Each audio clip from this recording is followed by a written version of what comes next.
Имајќи ги впредвид различните барања на купувачите, Honda ја раздвои еволуцијата на HR-V во две насоки.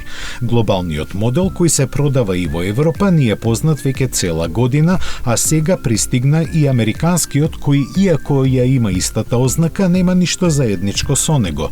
Од претходната генерација на HR-V, Honda во Европа продаваше помеѓу 14 и 33.000 примероци годишно, а во Америка меѓу 82 и 137.000. Тоа е и главната причина за стратешката одлука до детали да се простудираат аспирациите на локалните купувачи и да се осмисли потполно различен кросовер.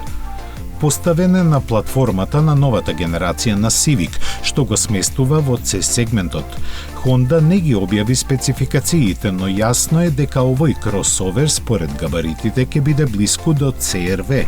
Изгледот радикално му е сменет и представува сосема различна алтернатива на моделот што ние го познаваме како HR-V.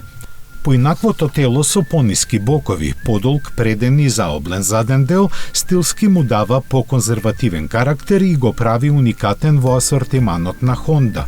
Поголемото меѓуоскено растојание и пошироките траги на тркалата ветуваат повеќе простор за патниците, а независното задно ослонување поголема удобност при патувањата. Јапонците за моторната понуда не кажаа ниту збор, но таа со сигурност ќе биде базирана на новиот Civic.